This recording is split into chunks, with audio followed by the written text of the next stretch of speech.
Bonjour à tous et bienvenue dans le podcast Objectif Client. Je suis Agathe Curis, consultante en stratégie chez Anomia, le cabinet de conseil exclusivement dédié aux avocats. Au cours de nos missions de conseil, nous avons constaté que les avocats gagneraient à davantage connaître leurs clients et leurs attentes. C'est pourquoi nous avons créé ce podcast. Aujourd'hui, j'ai le plaisir d'interroger Doran Piazza, responsable juridique chez Murphy, la start-up de reconditionnement d'électroménagers. Bonne écoute à tous. Doran Piazza, bonjour. Merci beaucoup d'avoir accepté de participer à ce podcast. Alors toi, Doran, tu es responsable juridique chez Murphy. Est-ce que dans un premier temps, peut-être tu peux te présenter, nous parler de ton parcours et puis nous parler un peu de Murphy, de ce que vous faites? Alors salut Agathe, moi je suis Doran, j'ai 24 ans, je suis un jeune responsable administratif et juridique chez Murphy. Donc Murphy c'est une entreprise de réparation d'électroménagers à domicile et de Ok. reconditionnement de gros appareils en atelier. Tous nos salariés sont en CDI en 39 heures semaine, hein. Ils sont tous techniciens itinérants qui naviguent sur toutes les routes de France pour pouvoir réparer le gros électroménager auprès de nos clients.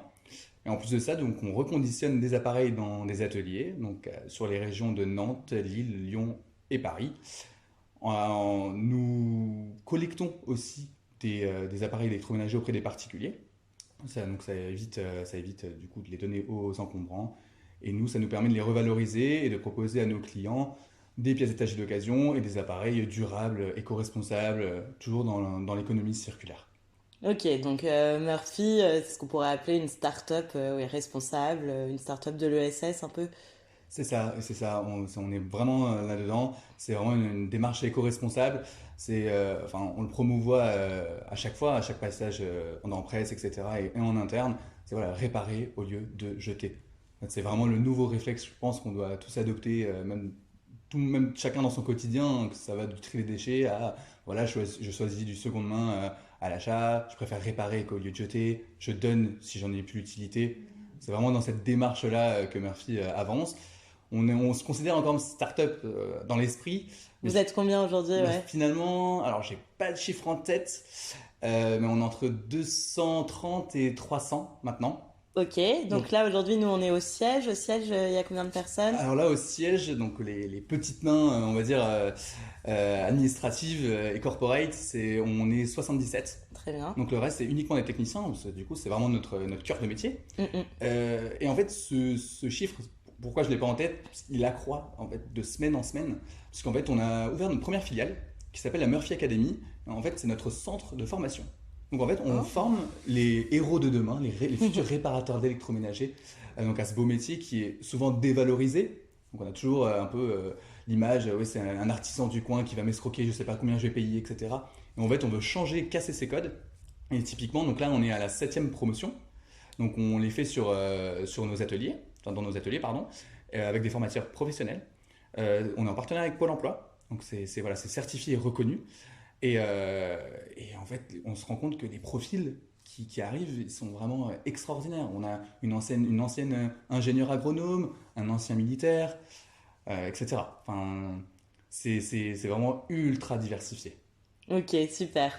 Bon, et toi, du coup, en tant que responsable juridique chez Murphy, quel est ton rôle? Est-ce que tu peux nous en dire davantage sur les différents enjeux juridiques que tu rencontres au quotidien? Et voilà, est-ce que tu gères vis-à-vis de tout ça chez Murphy? Alors chez Murphy, moi je discute et je travaille avec plusieurs avocats sur plusieurs sujets vraiment différents. Donc on va parler dans un premier temps de notre avocat en droit social. Donc lui voilà, va s'occuper et va nous aider et nous conseiller sur tout donc, l'aspect social de l'entreprise, donc typiquement un règlement intérieur. Euh, Créer un CSE. Voilà, parce que du coup, demain, on vient me dire, Doran, il faut que tu crées un CSE. Je ne suis pas capable de, puisque enfin, on a vraiment besoin de l'appui d'un conseil de quelqu'un, un professionnel donc dans ce secteur. Et plus on grossit, ben, plus on a des problématiques RH. Donc automatiquement, donc lui est ultra disponible pour nous. Donc nous suit en permanence et c'est plutôt satisfaisant d'avoir un appui solide auquel s'arrêter. Ensuite, on a vraiment une grosse partie, c'est vraiment la partie business. Donc on a trois avocats donc du même cabinet qui s'occupent de nous et ça va être vraiment des avocats qui vont gérer nos levées de fonds, qui vont gérer un peu tout ce qui est la table de capitalisation, vraiment les affaires avec les actionnaires, les relations actionnaires, etc.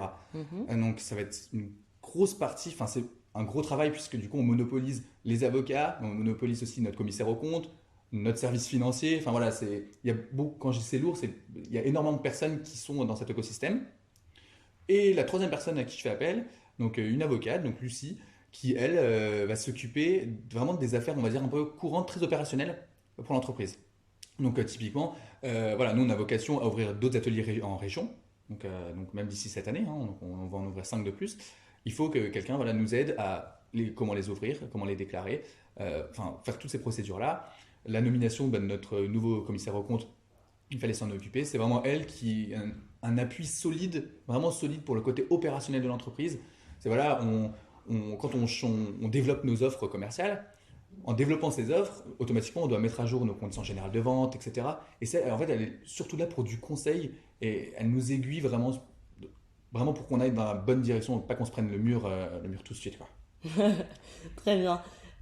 Si on reprend un petit peu ces différents interlocuteurs que tu peux avoir, les différents avocats avec qui tu travailles en fonction des matières, par exemple, ton avocat du coup en droit social, euh, ça fait longtemps que vous travaillez avec lui ou avec elle, je ne sais pas si c'est un homme ou une femme. Euh, donc, enfin, oui, depuis combien de temps vous travaillez ensemble? Comment t'as trouvé cette personne? Est-ce qu'elle est venue à vous? Est-ce que c'est toi qui l'as recherchée? Est-ce que c'est de la recommandation? Voilà, comment vous avez été amené à collaborer? Donc là, notre avocat, donc Manu, lui, on l'a rencontré, on se l'est fait recommander par notre fonds d'investissement historique. Ok, Donc notre fonds d'investissement a d'autres petites startups qui sont devenues grosses maintenant, hein. On n'a que 3 ans, donc voilà. Et lui, en fait, par recommandation, on s'est dit, bah, why not? Enfin, on nous le propose, enfin, on commence à avoir des salariés, enfin, allons-y, testons. Et en fait, on s'est rendu compte que c'est quelqu'un auquel ça matchait. En fait, nous, ce qu'on demande, en fait, mais de manière générale pour tous les avocats, c'est qu'ils soient en phase avec le milieu, un, startup, et deux, enfin, quand je dis le milieu startup pour développer, c'est vraiment un milieu où ça bouge tous les jours. Tous les jours, en fait, il faut foncer tous les jours. On ne peut pas se dire, ah c'est bon, le dossier là est terminé, on voit plus tard. C'est vraiment, vraiment pas possible de réfléchir comme ça. Donc, voilà, c'est vraiment une grande prérogative. Ensuite, on demande à notre avocat d'être disponible perpétuellement avec nous, parce que du coup, on a des cas qui arrivent vraiment tous les jours. En fait, on va avoir des sujets tous les jours. Donc, typiquement, donc, voilà, ça nous arrive régulièrement. Et Manu, du coup, c'est devenu vraiment un membre à part entière, je pense, de l'équipe Murphy, puisque voilà, il connaît vraiment tout le monde. Il vient souvent au bureau pour nous aider. Il est à la rencontre des salariés, il discute avec les salariés. Et c'est vraiment quelque chose de hyper satisfaisant pour vraiment tout le monde. ok. Et cet avocat, c'est un avocat indépendant ou il fait partie d'un cabinet? Alors lui, il fait partie d'un cabinet, mais quand il opère pour nous, c'est à titre Personnel. ouais, ouais, ouais, personnel Avec clientèle indépendant. personnelle. Voilà, exactement. Ok. Et tu parlais du fait de s'adapter, j'allais dire, à son auditoire et en l'occurrence au type d'entreprise avec lesquelles les avocats peuvent travailler, et notamment vous, à l'écosystème startup où tout va très vite. Est-ce que de manière générale, peut-être du coup avec les autres avocats avec lesquels tu travailles, euh, c'est quelque chose que tu trouves assez naturel de la part des avocats d'avoir ce rythme-là et de, de, de- d'être assez au fait de vos outils, de vos manières de travailler, ou est-ce que tu trouves que parfois il y a une sorte de décalage entre le côté business et le côté juridique? Enfin voilà, est-ce que tu as... Alors, je pense que oui, en effet, il peut y avoir un décalage. Parce que voilà, c'est vrai que, en fait, on se rend compte que dans le milieu startup, finalement, sachant qu'en fait, on fait que de foncer, on se pose en fait jamais. Et en fait, donc eux, il y a ce décalage-là parce que eux, du coup, sont automatiquement plus posés que nous. Et du coup, d'un côté, donc c'est un décalage, mais de l'autre côté, c'est ultra positif pour nous. Parce que du coup, c'est eux qui vont nous freiner et dire attention, là, vous êtes dans cette direction, je vous le conseille pas. Ou attention, si vous faites comme ça, on va trouver une meilleure façon de faire. Donc en fait, c'est vraiment plus une complémentarité, je dirais, que deux fronts qui s'opposent, quoi. Enfin, après, les avocats côté business, c'est vrai que eux, le le milieu startup, etc., je pense ils l'ont bien en tête pour le coup. Donc je parlais tout à l'heure de Lucie, notre avocate, pardon, côté très opérationnel. Mhm. Elle, par contre, avait géré nos deux premières levées de fonds. Ok. C'est pas les avocats business, parce qu'au moment là, ils avaient trop de dossiers, etc. Enfin, et du coup, ça a tombé pile, enfin, pas dans le bon paille. Et en fait, c'était hyper urgent, parce qu'en fait, nous, pour la petite histoire, notre levée s'est passée l'été, donc avant les congés de tout le monde, dont les congés annuels du commissaire aux comptes qui doit certifier les comptes. Donc, enfin, elle a géré d'une main de maître. C'est voilà, elle était vite et efficace. Et nous, enfin, nous, c'était bon pour notre côté. Elle, de l'autre côté, c'était bon. Tout était envoyé, toutes les formalités étaient faites. Et du coup, enfin, on a vraiment réussi. Donc, je pense que c'est peut-être différents types d'avocats ou en fonction de leur clientèle aussi qu'ils ont. Si voilà, ils ont des gens des grosses entreprises, plus procédurières, plus posées vis-à-vis de nous, en soi, ils nous conviennent parfaitement. C'est vraiment une équipe qui nous est dédiée et cette équipe-là, nous, on ne voudrait clairement pas la perdre, hein. Clairement pas. Et si on continue un petit peu notre petit tour des avocats, donc on a parlé de Manu, il me semble, donc qui t'avait été recommandé par vos investisseurs. Quid de Lucie et des avocats business, comment vous avez été amenés à travailler ensemble? Alors, les avocats business, du coup, composés de Diane, Aurélien et François. Alors, nous, on les a rencontrés aussi via un fonds d'investissement, mais qui n'est pas actionnaire chez Murphy. Ok. C'est un peu, tu sais, un peu l'univers startup où on discute avec pas mal de boîtes et on essaie de tous s'épauler, etc. Et en fait, il s'avère qu'il s'occupait de plusieurs levées de fonds de startups qui venaient d'être créées. Et on s'est dit, bah, why not? Parce que, en fait, du coup, nous, on va arriver sur notre première levée de fonds. Enfin, il faut que quelqu'un nous aide. On doit avoir de l'aide parce que là, c'est juste pas possible. Donc, c'est Aurélien, historiquement, qui s'occupait de nous seul pour notre première levée. Tout s'est ultra bien déroulé. Donc, on n'a pas continué pour les deux prochaines, puisque bah, du coup, voilà, comme je disais tout à l'heure, trop de dossiers. Et en plus, Aurélien devenait papa. Donc, pour le coup, voilà, petite histoire. Félicitations. Voilà. Et donc là, du coup, ouais, donc c'est encore une fois une recommandation. Et ça fait sens, encore une fois, à notre milieu, etc. et au système auquel on avance. Après, Diane, c'est tout nouveau hein, qu'elle a intégré ce cabinet. Donc là, on apprend seulement maintenant en fait, à travailler ensemble. Parce que voilà, il y a d'autres sujets qui tombent en ce moment, au niveau de la table de capitalisation, etc., au mouvement de titre, que bah, en fait, on apprend au fur et à mesure, au jour le jour, d'apprendre en fait, à travailler avec cette personne, parce que du coup, enfin, on n'a jamais eu contact. Donc pour l'instant, ça se passe très bien. Donc normalement, tout se passe bien. Normalement. Très bien. Et donc, votre avocate pour les affaires plus courantes, recommandation aussi? Alors, Lucie, je pourrais pas te dire pourquoi, parce que moi, je m'occupais pas du tout de la partie juridique chez Murphy quand je suis arrivé Ok. à sa création. En tout cas, une chose est sûre, c'est que Lucie, moi, c'est vraiment l'avocate que je ne veux pas perdre du tout. Parce que voilà, c'est clairement non. En fait, c'est une personne qui a vraiment connaissance de notre écosystème, qui croit énormément à notre projet. Ça joue énormément. Et qui est mais, tout le temps disponible. Typiquement, même si j'ai des sujets qui n'ont rien à voir avec elle, un coup de téléphone, un mail, elle arrive à me répondre et à me sortir des textes de loi, etc. Enfin, c'est comme si j'avais une avocate en permanence à côté de moi, en fait. Et c'est un avantage énorme qu'on a, hein. Ça, c'est clair, c'est indéniable. Et je me dis qu'en fait, non, je la laisse à personne. Non, non, non. Je vais la recommander un maximum, oui, mais par contre, je la carte, il faut qu'elle reste chez nous, ça c'est certain. Donc j'ai l'impression que toi, un des critères qui est assez important pour toi dans le choix de tes avocats, c'est que cet avocat ait quand même une très bonne connaissance de votre activité, de la manière dont fonctionne l'entreprise, et qu'en plus il y ait une disponibilité assez forte.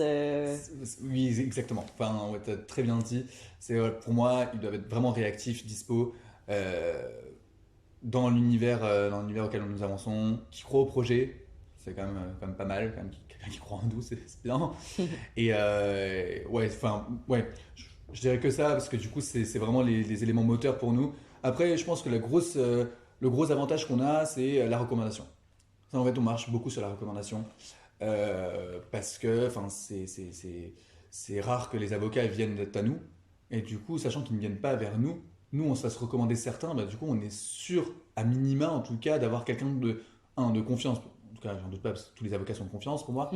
Mais, mais quelqu'un qui va être en capacité, en tout cas, de nous aider et avancer comme nous, on avance, puisque du coup, d'autres startups avancent au même rythme que nous. Hein. Enfin, on n'a pas non plus inventé le temps.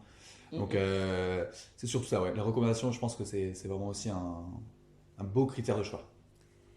Et justement, alors tu as soulevé deux points qui m'intéressent. Premier point, tu m'as dit les avocats ne viennent pas à nous, du coup c'est pour ça qu'on les choisit sur recommandation.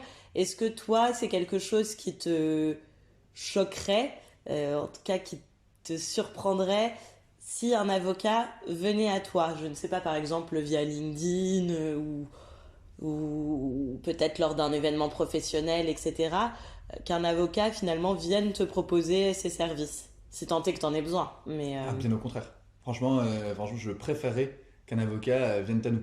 En fait, pour moi, ça serait hyper gratifiant pour l'entreprise, hein, donc je parle en mon nom, parce que du coup, si un avocat vient nous chercher, c'est qu'un minimum, il a vu un peu ce que la boîte fait, et du coup, c'est qu'il croit un minimum au projet, qu'il peut croire en nous, et qu'il nous propose ses services en disant, bah voilà, je suis avocat dans tel domaine, si je peux vous aider, c'est avec plaisir.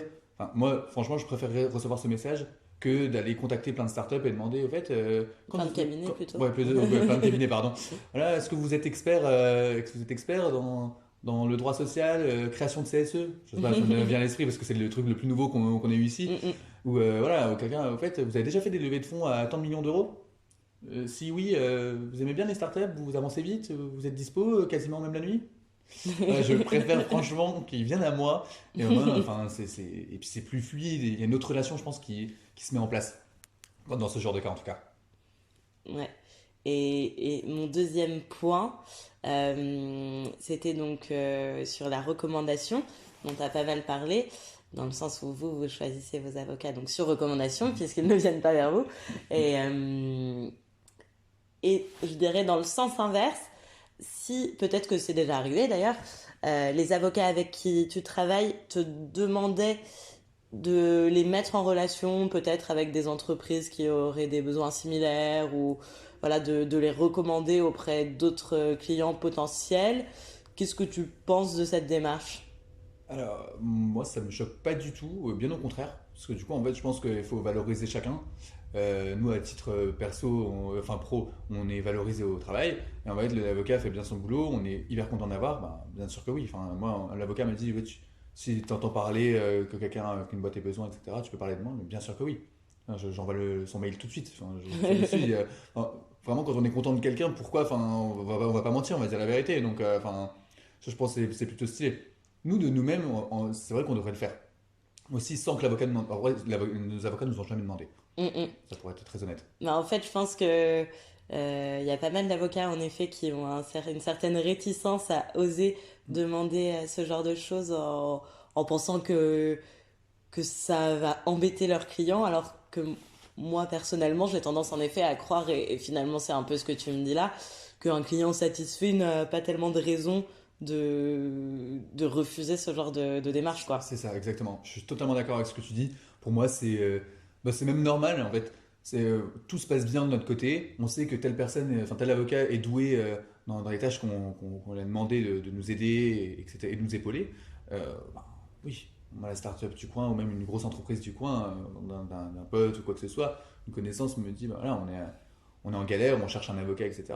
Pas de problème, pas de problème. Moi j'ai quelqu'un, je vous mets en relation, ça match, c'est bien, ça match pas, tant pis. Mais en tout cas, enfin, moi le principe de recommandation, ouais, c'est ce qui manque aussi à un peu à l'univers des avocats c'est vraiment quelque chose de tellement corporate, très, très, un peu fermé, que c'est difficile un peu d'ouvrir cette brèche.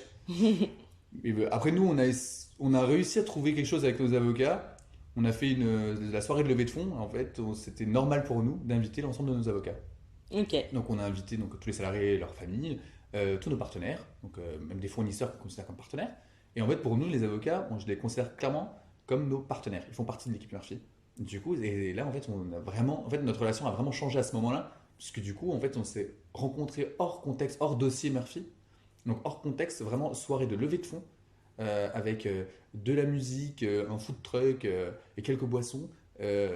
Du coup, il y a une relation mais totalement différente qui s'est fait. Et c'est hyper satisfaisant, finalement. C'est pas, on se dit, c'est pas des armoires fermées. Les portes sont ouvertes. C'est pas mal. Ouais, c'est drôle que tu me parles de cela, puisque j'avais pas prévu spécialement de parler de ce sujet, mais en effet, ça me fait penser que j'ai déjà entendu certains avocats que je peux accompagner avoir un petit peu peur justement de rencontrer leurs clients dans des contextes un peu moins pro, enfin même si c'est évidemment une soirée pro, mais plus détente, on va dire, et de justement casser un petit peu cette image de l'avocat carré et strict et en fait une certaine frayeur que ça les desserve professionnellement, qu'ils aient l'air moins compétents, moins experts si on voit qu'en fait ils boivent un petit coup comme tout le monde et ils sont détendus comme tout le monde. Est-ce que ça joue, toi, dans l'appréciation ensuite que tu vas avoir du travail de la personne? Non, du tout. Du tout. Et je parle pour moi et je vais même parler au nom du CEO, etc. Donc Guy Eben, donc le CEO et directeur général. Non, pas du tout. En fait, justement, ça brise en fait la glace. C'est qu'en fait, déjà, nous, nos avocats, on les tutoie. Mm Voilà, ils -mm. nous tutoient, on se tutoie. Voilà, donc déjà, il y a une première barrière, on va dire, qui se casse. Quand on commence à tutoyer, c'est vrai que le personnage de l'avocat un peu plus strict dans son costume, voilà, c'est rare. Ok, donc ça, c'est fait. Donc là, cette soirée de levée de fonds, banco. On s'est dit, en fait, nos relations sont encore plus soudées, plus serrées. Parce que du coup, finalement, on discutait d'autres sujets que de Murphy. Donc, voilà, t'aimes bien faire quoi dans la vie, hormis tes dossiers, tout ça, enfin, hormis ton job. Voilà, une personne dit, moi, j'adore aller courir le long du canal, moi, j'adore faire de la pâtisserie. Voilà, c'est des choses, voilà, des choses moins formelles, donc qui restent du coup dans un cadre professionnel. Donc, enfin, avec les formes bien évidemment, enfin c'est pas non plus c'est pas nos copains de Bovary, hein, Bien je veux sûr. dire, mais voilà, ça détend quelque chose, non, c'est vraiment très très stylé. Ok, super. Euh, je rebondis aussi sur quelque chose que tu as dit plutôt au départ, quand tu me parlais de la disponibilité de tes avocats et notamment de l'avocate qui s'occupe de vos affaires courantes, que tu me disais tout à l'heure, c'est comme si j'avais une avocate à côté de moi en permanence, puisque dès que je lui pose une question, etc., elle me répond directement. Alors, deux questions là-dessus. Première question, qu'est-ce qui est pour toi le plus pratique pour communiquer avec tes avocats? Qu'est-ce que tu préfères comme mode de communication? Et deuxième question, mais bon, réponds déjà à la première. On va y aller Alors, étape en par étape. mode de communication, donc moi je privilégie le téléphone. Parce que du coup, quand je vais avoir des sujets, des fois même dans ma tête c'est pas très précis. Et en fait je lui explique en donnant des exemples, etc. de situations. Et là, du coup elle va me comprendre. Donc en fait pour avancer encore une fois plus vite, par téléphone. Ensuite, une fois qu'on s'est mis d'accord par téléphone de ce qu'il fallait faire, moi je renvoie un mail. Donc on envoie un mail avec un peu tout ce qu'on s'est dit. Et en fait, au moins, du coup, elle, déjà, elle a une trace écrite. Au moins, du coup, elle peut bosser. Du coup, elle peut se souvenir. Ça lui évite de prendre des notes sur un bloc-notes à l'ancienne. Et puis même moi, ça me permet de rebondir si je réfléchis à autre chose, à un autre sujet, etc. Je rebondis au mail, etc.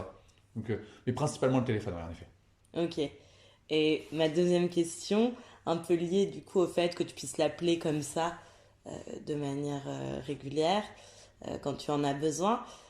Quel mode de facturation du coup vous avez avec cette avocate? Est-ce que vous lui payez, enfin avec cette avocate et avec les autres, mais est-ce que du coup c'est un abonnement qui fait que tu as le droit, entre guillemets, de l'appeler aussi souvent que tu veux pour qu'elle réponde à tes questions et c'est compris dans l'abonnement? Est-ce qu'à chaque fois c'est facturé? Et toi, qu'est-ce que tu attends de la part des avocats sur ce point-là? Alors, donc, je vais décortiquer ça, pardon, donc pour nos trois cabinets. Mhm. Parce que du coup, c'est trois manières différentes pour le coup. Donc la première, le droit social, donc Manu, donc lui, c'est facturé au temps passé. Euh, donc ça, alors, nous, ça nous convient à date, mais c'est vrai que c'est un peu un effet contraignant. Puisque du coup, voilà, normalement, on prévisionne nos budgets à l'année. Et en fait, se dire que finalement, si on passe 4 heures de call un jour, donc ça va être donc deux fois plus cher. Et en fait, du coup, le budget est faussé. Mais pour l'instant, à date, vu qu'il n'y a pas vraiment de sujet, pour l'instant, ça nous convient. Mais c'est vrai qu'à terme, il faudra qu'on voit avec lui si c'est possible de modifier, de passer au forfait. Les avocats business, c'est vraiment au forfait. Donc voilà, c'est vraiment parce que du coup, c'est plus précis. C'est en fait, il y a une levée, c'est tant. Oui, il y a un début, une Voilà, fin c'est ça. de mission. Voilà, exactement. Voilà, il y a vraiment un axe, un fil conducteur en tout cas avec tout le travail qu'ils font. Et alors avec Lucie, c'est particulier. Donc elle, c'est pareil, c'est au forfait, donc un peu à la mission. Typiquement, je sais pas, nomination du commissaire aux comptes, voilà, ça fait tant. Déclarer un établissement, ça fait tant. Gérer ça, ça fait tant. Après, ben, bizarrement, tous les petits calls qu'on peut avoir annexes des questions que je pose, etc., ben, elle ne me le facture pas. Donc moi j'ai ce sens-là, donc je l'avoue. Donc elle ne nous les facture pas parce que du coup en fait, moi je lui ai déjà posé de moi-même, je lui ai dit mais en fait il faut que tu nous factures aussi au bout d'un moment, quitte à payer tous les 3 mois, au moins on cumule. Mm. Et voilà, enfin nous c'est pas ça qui nous freine. Et en fait elle m'a clairement dit que pour l'instant elle ça la convenait parce que du coup les questions qu'on lui pose, elle a la réponse tout de suite en tête, elle n'a pas besoin de faire appel à ses confrères, à retourner dans ses bouquins, à développer certains sujets. Et en fait voilà, c'est des choses assez simple pour elle qui, en fait, je pense que c'est une personne qui voit comment on est et en fait qui a vraiment qui veut nous rendre service avant tout en fait. En fait, elle veut nous rendre service parce qu'elle sait que quand je lui pose une question, j'ai besoin de la réponse pour hier, limite. Parce que du coup, c'est un sujet qui est sur le feu et que moi, je traverse le couloir et le CEO qui m'arrête me dit au fait, t'as eu la réponse pour ça? Donc là, enfin, un téléphone direct, Lucie, aide-moi. Du coup, c'est un peu ça. Mais pour l'instant, voilà, elle nous rend vraiment service et enfin, hyper appréciable de l'avoir. Et par exemple, si... alors, je comprends que vu que ça se passe comme ça, il n'y a pas vraiment d'envie de changer. Mais est-ce qu'une formule peut-être sous forme d'abonnement, par exemple, où vous payez tant par mois, et ce qui implique de pouvoir demander tout ce que vous voulez, ce genre de choses, ce sont des choses qui te choqueraient Pas ou... du tout. Je pense que ce serait même un plus pour les avocats et pour nous. Enfin, pour même les entreprises en général. Se dire qu'en fait, on a vraiment un service juridique externalisé, Mm. dédié, et qui n'est pas composé que uniquement de juristes et de collabs, mais qui est vraiment des avocats et qui puissent à faire appel aussi, du coup, en effet, à leurs juristes, à tous les collabs des cabinets. Vraiment avoir tout un packaging et payer au mois. Franchement, de- les entreprises, dans tous les cas, petites, moyennes ou grosses, ont besoin d'une aide juridique constamment parce que tous les jours, il se passe, limite, tous les jours, il se passe quelque chose. Mm, mm. Que ce soit un truc d'assurance, un problème salarial, un aménagement de bâtiment, une délégation de pouvoir pour la sécurité, etc. Il se passe tous les jours, tous les mois, j'ai l'impression qu'il y a quelque chose qui tombe. Donc vraiment avoir quelque chose de fluide comme ça, un abonnement, on paye, c'est réglé. Enfin, honnêtement, nous, ça nous va. D'accord. Si on devait, enfin si tu devais réfléchir peut-être à certains aspects que tu souhaiterais être différents ou être amélioré dans la manière dont tu travailles avec tes avocats, est-ce que tu trouves des choses à redire, que ce soit sur la manière de communiquer, sur la connaissance des enjeux business, sur ce mode de facturation dont on vient de parler. Enfin, est-ce que tu t'es déjà dit, ah là, je trouve que les avocats manquent de telle ou telle connaissance, de telle ou telle qualité, entre guillemets, ou globalement, tu es satisfait, ce qui est une réponse tout à fait acceptable aussi. Non, globalement, je suis vraiment satisfait de tout point de vue. Après, il y a toujours un petit détail ou deux qui va un peu nous surprendre, nous tiquer. Voilà, c'est des choses mineures, mais tu vois, je sais pas, c'est la manière de collaborer. On collabore tous sur des drives partagés, etc. Et les avocats, ça, ils sont pas. Non, ça, c'est non. Je t'envoie un PDF et en fait, tu me dis si tu veux que je te le modifie, etc. Alors, tu vois, des fois, il y a des échanges comme ça qui sont par mail, mais sauf qu'entre-temps, encore une fois, ils ne sont pas internalisés, donc ils ont d'autres dossiers à gérer. Donc quand ils vont faire ma modif, donc ils vont le faire le soir, sauf que moi le soir je suis parti, et en fait ça repousse en fait 24 heures. C'est vraiment de petites choses comme ça. Bon après, in fine, on arrive toujours à s'arranger, mais si vous pouvez être un peu plus ouvert, ça m'arrangerait un peu. Donc peut-être, ce que tu dis, ce serait une meilleure adaptation aux outils que vous utilisez, vous en interne, type Drive, etc. Ouais, ouais, je pense que ce serait vraiment pas mal, en- même en termes de gestion en fait, c'est surtout en termes de gestion du temps, en fait, de temps passé sur un dossier, puisqu'encore une fois, on n'est pas enfin, en exclusivité avec cet avocat, et moi d'ailleurs, je le comprends totalement. Enfin, ils ont une masse de dossiers, enfin, c'est pas la profession où du coup on rentre, enfin, on n'a plus rien à faire à partir de 15 heures, clairement pas. Donc non, je pense oui, s'adapter un minimum. Après, ils le font chez nous, donc c'est vraiment quelques petits détails qui sont vraiment insignifiants. Très bien. Eh bien, écoute, si tu n'as pas d'autres remarques, je te remercie beaucoup pour ton intervention. Est-ce que tu aurais une dernière phrase choc? J'ai même pas ça en tête, j'avoue. Non, je plaisante. Mais en tout cas, merci beaucoup de nous avoir éclairé sur ces sujets. Et puis, bonne fin de journée. Merci à toi aussi. Et voilà pour cet épisode. Merci de l'avoir écouté. Je vous invite à retrouver l'ensemble de nos contenus sur le site d'Anomia, www.anomia.fr. À bientôt!